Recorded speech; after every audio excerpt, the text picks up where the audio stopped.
কস্তুৰী কাইলৈ যাবাগে তুমি জুনমণি কাইলৈ ৰাতিপুৱা সোনকালে যাব লাগিব আৰু কেইদিনমান থাকিব মন আছিল কিন্তু পাপাৰ আৰ্জেণ্ট কাম আছে যে বহুত মনত পৰিব তোমালৈ কস্তুৰী কস্তুৰী মোৰো কিন্তু তোমালৈ বহুত মনত পৰিব মাত্ৰ 4-5 দিনতে আমি ইমান ভাল বান্ধৱী হৈ গৈছিলো মোৰো একেবাৰে যাবলৈ মন যোৱা নাই মনটো ইমান বেয়া লাগিছে কিন্তু কি কৰিম কোৱা যাবতো লাগিবই ইয়াত ফুৰিবলৈহে আহিছিলো আৰু দুদিনমান থাকা হলে ভাল লাগি হলে কস্তুৰী নহলে তোমাৰ দেউতাক সুধি চোৱাচোন আৰু কেইদিনমান থাকি যাব পাৰে নেকি চম্পা জুনমণি মা পাপাই কেতিয়াবাৰ পৰা যাওঁ যাওঁ কৰি আছে মোৰ কাৰণেহে দুদিন এক্সট্ৰাকে থাকিলে এতিয়া যাবই লাগিব আৰু একো ৰাস্তা নাই কিন্তু তোমালোকে মন বেয়া নকৰিবা তোমালোকৰ ফোন নাম্বাৰ কেইটা দিবা মই গৈ মাজে মাজে ফোন কৰিম তোমালোকলে আমাৰ দুজনীৰ এজনীৰো মোবাইল নাই কস্তুৰী লৈনো কি কৰিম ইয়াত দেখোন ভালকে নেটৱৰ্কে নাপায় আৰু দিনটো ইটো সিটো কাম কৰি থাকোঁতে যায় মোবাইল চাবলৈ আমাৰ সময় নাথাকে যে মোৰ অৱশ্যে দেউতাৰ মোবাইল এটা আছে সেইটো নাম্বাৰকে দিম বাৰু কস্তুৰী হ'ব দে তহঁতকেইজনী ইমান মন বেয়া কৰিব নালাগে মোৰ ওচৰত কস্তুৰী নাম্বাৰ আছে নহয় কেতিয়াবা মন গ'লে কবি মই ফোন লগাই দিম কথা পাতিবি আৰু এতিয়া সৰু ছোৱালীৰ নিচিনা কন্দা কটাখন কৰি নাথাকিবিচোন তহঁতৰ বান্ধৱী কস্তুৰী সদায় ইয়াত থাকিব নোৱাৰে নহয় তাইৰ নিজৰ ঘৰ এখনো আছে তালৈতো যাবই লাগিব তাই ৰাজীৱ দা তুমি মন কৰিলে দেখোন কস্তুৰী সদায় আমাৰ গাঁৱতে ৰাখি দিব পাৰা ৰাজীৱ দা কস্তুৰী সদায় কাৰণে আমাৰ গাঁৱতে ৰাখি দিয়াচোন পাগল হৈছে নেকি তহঁত কি আবুল তাবুল বকি আছো এইবোৰ পাগল বা নাই পাই ঠিক কথাই কৈছো ৰাজীৱ দা আমি আৰু এতিয়াও সৰু হৈ থকা নাই নহয় অলপ অলপ আমিও বুজি পাওঁ কিনো বুজি পাইছ তহঁতে কিয় ৰাজীৱ দা তুমি দেখোন আগতে তোমাৰ স্কুটাৰখনত মানে তোমাৰ বসন্তীখনত বেলেগ কোনো ছোৱালী বহোৱা নাছিলা ৰাজীৱ দা তুমিয়ে দেখোন কৈছিলা তোমাৰ বসন্তীৰ বেক চিটটো বিশেষ কাৰোবাৰ কাৰণে বুক হৈ আছে আৰু এইকেইদিন দেখোন তুমি কস্তুৰীকে লৈ ঘূৰি ফুৰিছিলা ইয়াত গতিকে কস্তুৰীয়ে সেই বিশেষ কোনোবা হ'ব লাগিব তহঁতৰ মুখ কেইখন কিন্তু বৰ চলিব লৈছে দেই এইবোৰ উল্টা পুল্টা কথা মোৰ আগত কৈ নাথাকিবি কিন্তু আমি একো মিছা কথা কোৱা নাই নহয় কস্তুৰী জানানে আমাৰ গাঁৱৰ কোনো ছোৱালীকে কিন্তু ৰাজীৱ দাই স্কুটাৰত উঠোৱা নাছিলে তুমিয়ে কিন্তু প্ৰথম ৰাজীৱ দাই স্কুটাৰখনত উঠিছা তহঁত যাবিনে ইয়াৰ পৰা নে মোৰ মাৰ খাব মন গৈছে তহঁতৰ সঁচা কথা ক'লে আকৌ তোমাৰ খংহে উঠে আমিও কিন্তু তোমালোক দুটাক একেলগে বৰ ধুনীয়া দেখো সেইকাৰণেই কৈছো ৰাজীৱ দা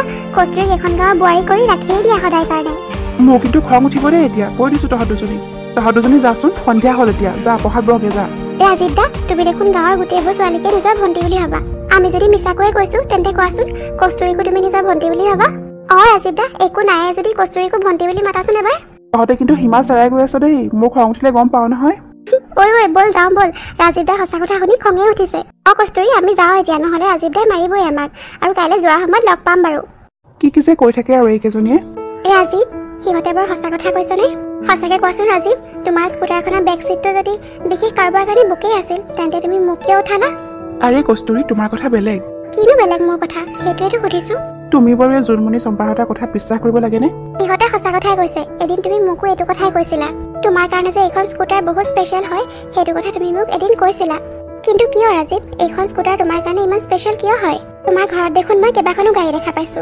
তথাপিও তুমি এইখনকে চলাই থাকা যে আচলতে কস্তুৰী এইখন স্কুটাৰ অকল মোৰ কাৰণেই নহয় মোৰ মাৰ কাৰণেও বহুত স্পেচিয়েল হয় যিদিনা মোৰ মায়ে দেউতাক প্ৰথম দেখিছিল তেতিয়া দেউতাই এইখনকে চলাই আছিল আৰু দেউতাই মাক এইখনতে উঠাই আনি বিয়াও পাতিছিল আৰু সেইকাৰণে এই স্কুটাৰখনৰ লগত মাৰ বহুতো স্মৃতি জড়িত হৈ আছে কিন্তু চোৱাচোন বাৰু কস্তুৰী মোৰ মাৰ নিজৰ স্মৃতিখিনিয়ে নাইকিয়া হৈ গ'ল যোৱা 10টা বছৰত হৈ যোৱা সকলো কথাই পাহৰি গ'ল মায়ে কিন্তু মোৰো বিশ্বাস আছে মা যে এদিন ঠিক হ'ব ৰাজীৱ ভগৱানৰ ওপৰত ভৰসা ৰাখা তোমাৰ মা এদিন নিশ্চয় ঠিক হ'ব তাৰে চোৱাচোন কস্তুৰী কি কথা পাতি আছিলো আৰু কি কথা আৰম্ভ কৰি দিলো মই কস্তুৰী মোৰ মা আৰু দেউতাৰ ভালপোৱাৰ স্মৃতি হয় এইখন স্কুটাৰ আৰু সেইকাৰণে এইখন মোৰ কাৰণেও বিশেষ হয় আৰু সেইকাৰণে তোমাৰ স্কুটাৰৰ পিছৰ চিটটো তোমাৰ হ'ব লগা মানুহজনীৰ কাৰণে বুক আছে হয়নে নহয় কস্তুৰী অলপ তেনেকুৱাই তেন্তে মোক কিয় বহিব দিলা ইয়াত তুমি সঁচাকৈ বুজা নাই নে কস্তুৰী ভালকে বুজাই দিয়া আকৌ বুজালেহে বুজিম সকলো কথা ইমান বুজাই ক'ব নোৱাৰি নহয় কিছুমান কথা নিজেও বুজি পাব লাগে তুমি দেখোন কৈ থাকা মই সৰু ছোৱালীৰ দৰে আৰু সেইকাৰণে মই বুজিও নাপাওঁ আকৌ বুজাই কোৱা মোক তেতিয়া নিশ্চয় বুজিম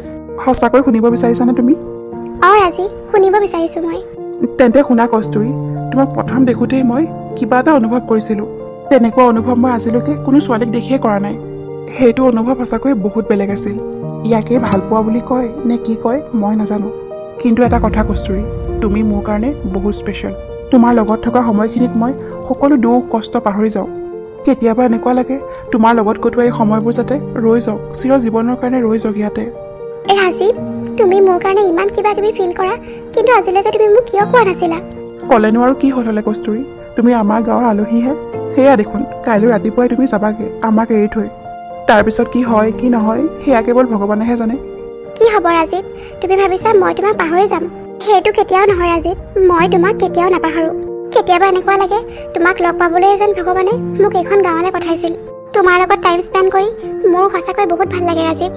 ক'ব নোৱাৰো কেনেকৈ ইমান কম দিনতে তুমি মোৰ ইমান আপোন হৈ পৰিলা। আৰু ৰাজীৱ, মই মোৰ গোটেই জীৱনটো কেৱল তোমাৰ লগতেই কটাব বিচাৰোঁ। তুমি সঁচাকৈ কৈছা কস্তুৰী? ৰাজীৱ, মই সঁচাকৈ কৈছোঁ। কি হ'ল ৰাজীৱ, তুমি ইমান খং কিয় কৰিছা? তোমাৰ মা সুস্থ হৈ থকা হ'লে তেখেতেও তোমাক এতিয়া বিয়াৰ কথা ক'লে হ'লে, কাৰণ তোমাৰ এতিয়া বিয়াৰ বয়স হৈছে ৰাজীৱ। মোৰ বিয়াৰ কথা আপুনি চিন্তা কৰিব নালাগে। দেউতা, এখেতক ভালকৈ বুজাই দিয়া।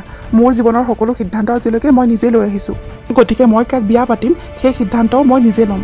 ৰাজীৱ, তোৰ সৰু মাৰে তোৰ ভালৰ কাৰণে চিন্তা কৰিছে। দেউতা, মই এতিয়া সৰু হৈ থকা নাই। মোৰ ভাল বেয়া মই নিজে বুজি পাওঁ। আৰু তুমি ভাবা নেকি এখেতে পচন্দ কৰা ছোৱালীক মই বিয়া কৰাম?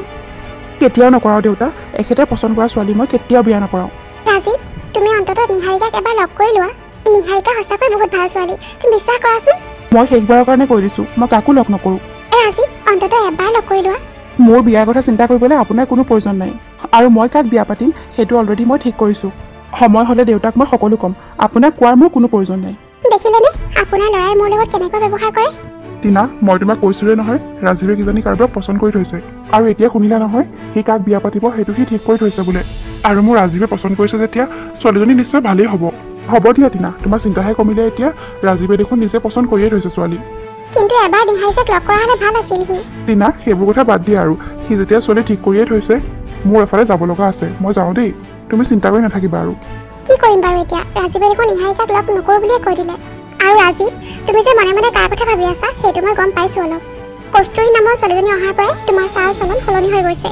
কিন্তু কোনো লাভ নাই ৰাজীৱ, কাৰণ তোমাৰ আৰু কস্তুৰীৰ বিয়া মই কেতিয়াও হ'বলৈ নিদিওঁ। আৰু এই কস্তুৰীৰ বিষয়ে মই সকলো কথাই উলিয়াব লাগিব। টাউনত ডাঙৰ দীঘল হোৱা ইমান ধনী ঘৰৰ ছোৱালীজনীয়ে বাৰু ৰাজীৱক কিয় ভাল পাব? ৰাজীৱ যদিও ধনী ঘৰৰ হয়, কিন্তু সি দেখোন তেনেই সাধাৰণ হৈ থাকে। তাৰ গাত এনেকুৱা কি দেখিলে কস্তুৰীয়ে? আৰু তলে তলে মই অলপ খবৰ লৈছিলোঁ, আমাৰ গাঁৱৰে পাচলি বেপাৰী বৰষাৰ ঘৰলৈ আহিছে বোলে কস্তুৰীহঁত। ইয়াৰ আগততো কেতিয়াও অহা নাই ইয়ালৈ, এইবাৰ আহি ইমান দিন থাকিলে যে কিবা এটাতো আছে, মই উলিয়াব লাগিব। আৰে বৰষা আণ্টি, নাকান্দিবচোন আপুনি, মাজে মাজে আহি থাকিম নহয় আমি। আৰু মোলৈ বেছি মনত পৰিলে আপুনিও যাব আমাৰ ঘৰলৈ। এনেকৈ আপুনি কান্দি থাকিলে মোৰ জানো যাবলৈ মন যাব? একো নাই কস্তুৰী, এনেই অলপ মনটো বেয়া লাগিছে আৰু। ইমান বছৰৰ মূৰত তোমাক লগ পালোঁ, আকৌ বা কেতিয়া লগ পাওঁ একো ঠিক নাই। এতিয়াৰ পৰা আমি লগ পায়ে থাকিম বৰষা আণ্টি। আগতে মই আপোনাক চিনি পোৱা নাছিলোঁ কাৰণেহে। ঘৰলৈ গৈ ভালকৈ থাকিবা কস্তুৰী, পঢ়া শুনাত ধ্যান দিবা। ব'লা আকৌ কস্তুৰী, আমাৰ দেৰি হৈছে নহয়। কস্তুৰী, মই নিজে বোৱা কাপোৰ এযোৰ তোমাৰ কাৰণে থৈ দিছিলোঁ, মোৰ আলমাৰীতে আছে, উলিয়াই আনিবলৈ পাহৰিলোঁ। তোমাক আৰু ইমান ভাল উপহাৰ আমি দিব নোৱাৰোঁ নহয়, মোৰ চিনি যাবে সেইযোৰকে দি পঠাম। আৰু নেকি আণ্টি, আপুনি নিজে বোৱা কাপোৰ? বলক বলক, এতিয়াই উলিয়াই দিয়ক মোক। এনেও মোৰ আজিকালি মেখেলা চাদৰ বৰ ভাল লাগে, তাতে আকৌ আপুনি নিজেই বোৱা। আহা মোৰ লগত, উলিয়াই দিওঁ। সোনকালে যাম বুলি ভাবিছিলোঁ, দেৰিয়ে হৈছে আৰু। হ'ব দিয়া, ঘৰলৈহে যাম। দেউতা? আৰে জুৰি, তই আহিছ? কি হ'ল, তহঁতৰ মাৰ নাহিল নেকি? মাৰ তহঁতৰ ঘৰলৈ গৈছিলে নহয়। নাই অহা দেউতা, মা অহা নাই, ময়ে আহিছোঁ। মা কঁকাল বিষত উঠিবই পৰা নাই, সেইকাৰণে ময়ে ক'লোঁ মা কেইদিনমান আমাৰ ঘৰতে থাকক। ইয়াত বৰষা আছেই নহয়, তোমাৰ একো চিন্তা নাই দেউতা। সেইটো অৱশ্যে হয়, থাকিয়ে হ'ব আৰু কেইদিনমান। আপোনালোক যাবলৈ ওলালেই নেকি? মায়ে মোক কৈছে আপোনালোকৰ কথা, আৰু কেইদিনমান থাকি যাব পাৰিলে হ'লে। নাই নাই, বহুত দিন থাকিলোঁ নহয়, আৰু ঘৰতে বহুত কাম আছে। মায়ে অৱশ্যে মোক সকলো কথাই কৈছে আপোনালোকৰ বিষয়ে। আপোনালোকৰ এড্ৰেছটো জানো বাৰু, মই টাউনলৈ গৈয়ে থাকোঁ মাজে মাজে, সোমাম বাৰু কেতিয়াবা। মাক বোলে আপোনালোকে কিবা দিব বুলি কৈছিলে, মা যাব নোৱাৰে কাৰণে ময়ে যাম আৰু মাজে মাজে। কিহৰ কথা কৈ আছ তই জুৰি? মাৰক এওঁলোকে কি দিম বুলি কৈছিলেনো? একো নাই দেউতা, তুমিনো সেইবোৰ জানি কি কৰিবা? দেউতা, মাৰ কাপোৰ কেইযোৰমান উলিয়াই দিয়াচোন, লৈ যাব কৈছে মোক। কেইদিনমান থাকিব যে আমাৰ ঘৰত। হয় নেকি? ৰ মই উলিয়াই আনিছোগে। বেয়া লাগিছে পাই, জন্ম দিয়া মাকজনীৰ ওচৰৰ পৰা যাবগৈ লাগিব আৰু এতিয়া কস্তুৰী। কি হ'ল, ভয় খালে নেকি আপোনালোকে? কৈছোৱে দেখোন মই, মায়ে মোক সকলো কথাই কৈছে।